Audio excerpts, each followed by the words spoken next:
Hello student, welcome to my YouTube channel Shiv Shakti classes. मैं अजय उपाध्याय एक बार फिर आप लोगों के समक्ष उपस्थित हुआ हूं।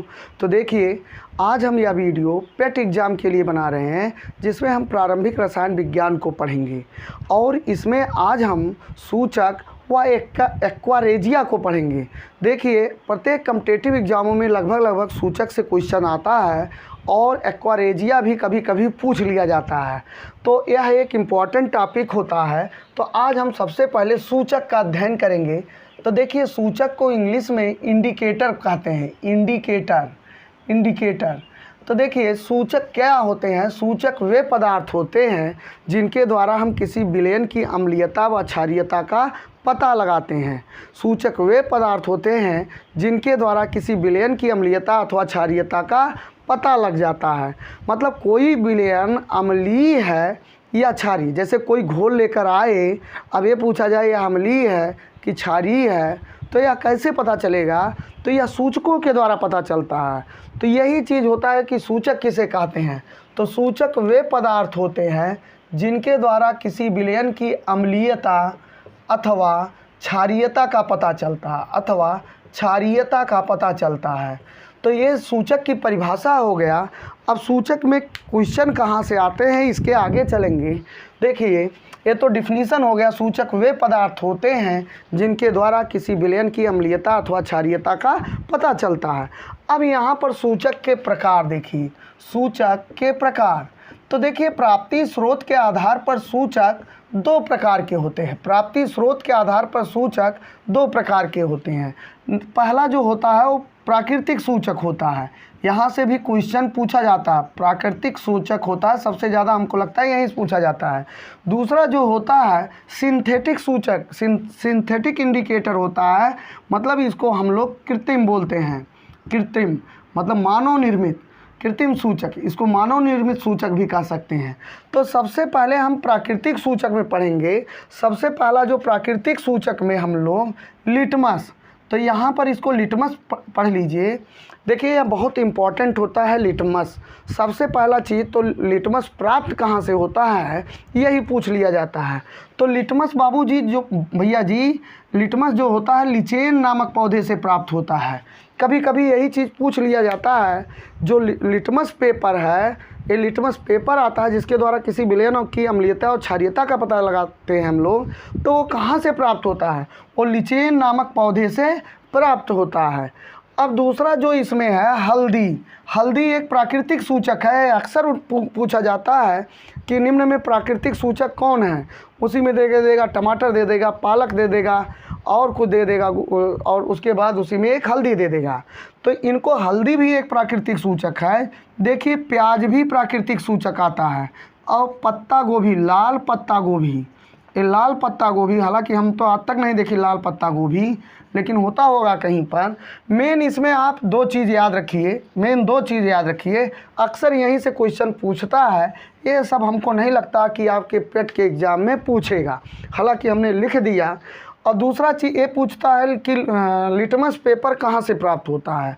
तो लिटमस एक प्राकृतिक सूचक है जो पेपर के रूप में लिचेन नामक पौधे से प्राप्त होता है। अब हम लिटमस के बारे में थोड़ा सा और अध्ययन कर लेते हैं। यहाँ देखिए, लिटमस के बारे में अध्ययन ये कर लेते हैं। यहाँ से क्वेश्चन उठकर पूछ लेता है। देखिए, लिटमस पेपर आता है और अगर ये पूछ लिया जाए, कोई विलयन दे दिया जाए, ये पूछा जाए या विलयन अम्लीय है या क्षारीय है, कैसा है यह विलयन, तो कैसे पता लगाएंगे? तो देखिए, विलयन दे दिया जाए और हमको लिटमस पेपर दे दिया जाए तो बहुत आसानी से चेक कर सकते हैं। इसमें जितने लोग वीडियो देख रहे हैं सब लोग चेक कर सकते हैं। अगर वो विलयन दे दिया जाए और लिटमस पेपर दे दिया जाए, कैसे? अगर विलयन को गिराइए, 2-4 बूंद 10 बूंद विलयन को लिटमस पेपर पर गिराइए। अगर विलयन का रंग जो है लिटमस पेपर पर लाल रंग हो गया तो समझिए वो अम्लीय है। अगर नीला रंग हो गया तो वह क्षारीय है। अगर उस विलयन का रंग लिटमस पेपर पर बैगनी हो गया तो समझिए ना तो वह अम्लीय है ना क्षारीय है। और तीनों में से एक रंग जरूर बताएगा, या तो लाल होगा, या तो नीला होगा, या तो बैगनी होगा।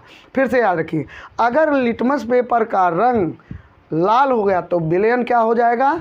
अम्लीय।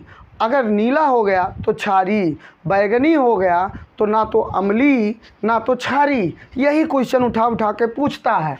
तो यहाँ पर हम एक बार लिख दी लेते हैं, इसमें 3 कंडीशन बनते हैं। अगर मान लीजिए लाल हो गया भैया जी तो विलयन कैसा होगा, अम्लीय होगा।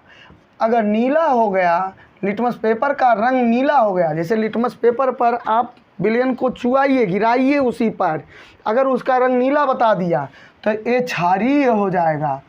अगर मान लीजिए बैगनी हो गया, बैगनी, तो ये क्या हो जाएगा, ये ना तो अम्लीय और ना क्षारीय। तो देखिए कितना आसान है इसका पता लगाना।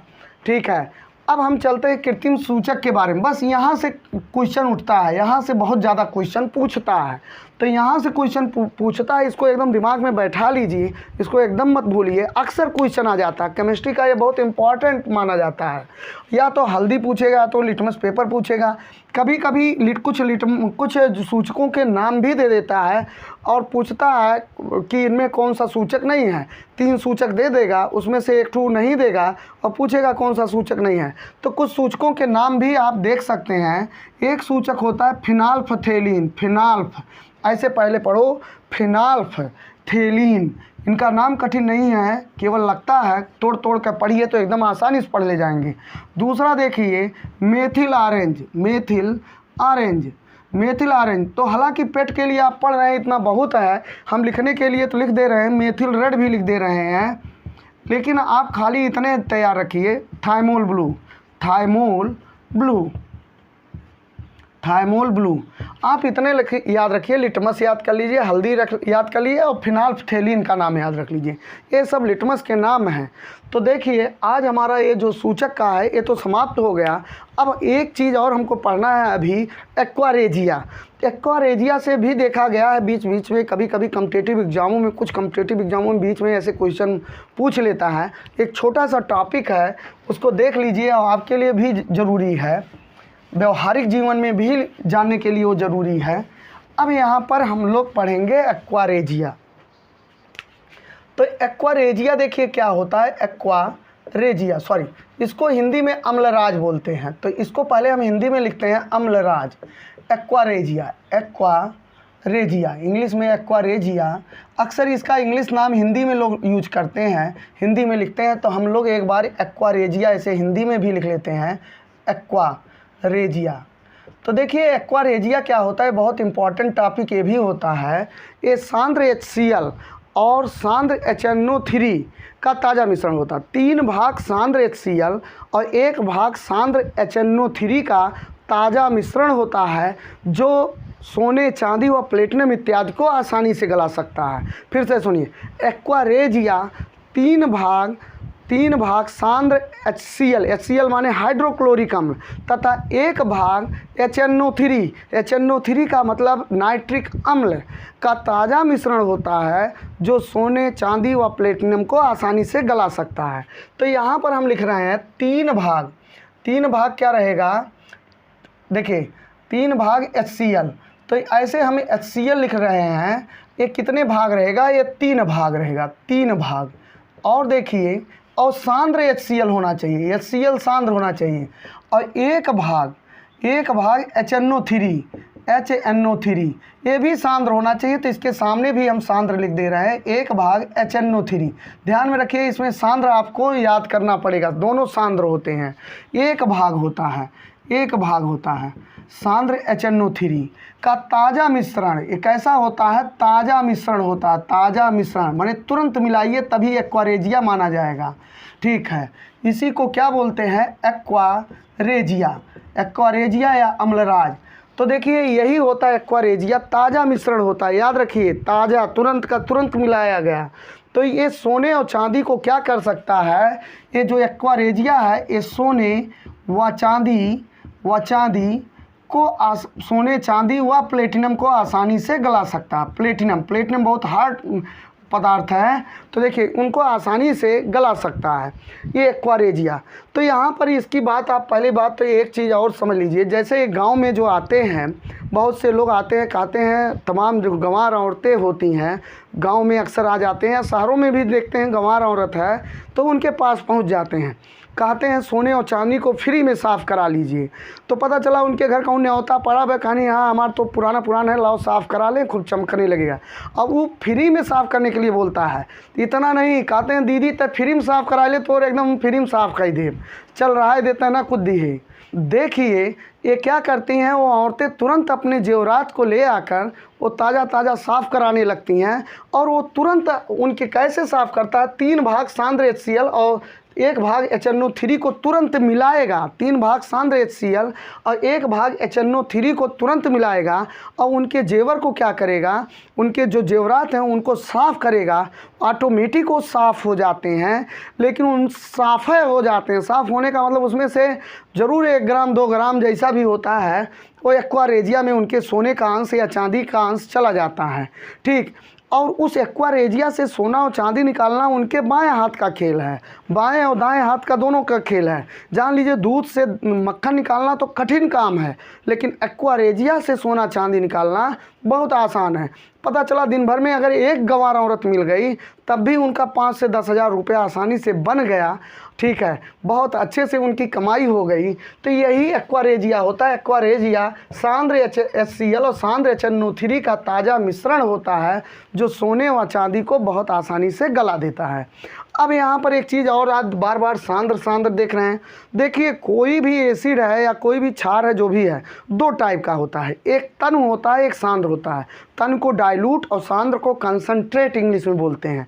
तो तन का मतलब ये होता है कि उसमें पानी की मात्रा मिली हुई है, मतलब वो फिक्का है, फिक्का। और सांद्र का मतलब ये हुई है कि उसमें पानी ना ही मिलल है, उसमें पानी, उसको फिक्का नहीं किया गया है। सांद्र का मतलब यही होता है। तो दोनों सांद्र होना चाहिए, क्योंकि सोने और चांदी को गलाना है। तो एक्वारेजिया अगर आप बनाना जान गए और अगर ठगहारी करना जान गए तो जान लीजिए रोज़ 10 हज़ार रुपया आपका बना हुआ है। गांव में निकल जाइए और औरतों से कह दीजिए कि भाई सोना चांदी साफ़ कराना हो, दीदी उदी बोल के, ठीक है, दीदी उदी भाभी बोल के और उनसे सोना चांदी साफ़ कराइए। और 2 ग्राम सोना चांदी पा गए तो 4 दूना 8 हज़ार आपका बन गया, 45 दूना 90, 9 हज़ार रुपया बन गया। हम कह रहे हैं उसका 9 हज़ार का आपको 8 हज़ार मिल गया, तो दिन भर की कमाई बड़े आराम से हो गई। ठीक है, तो चलते हैं। आज के लिए हमारा वीडियो इतना ही है। इसको निश्चित तौर पर आप तैयार कर लीजिए, बहुत अच्छे से हम समझा रहे हैं। अगर ये वीडियो आपको समझ में आ रहा है तो हमारे चैनल को निश्चित तौर पर आप सब्सक्राइब करिए, शेयर करिए। आज के लिए इतना ही। जय हिंद।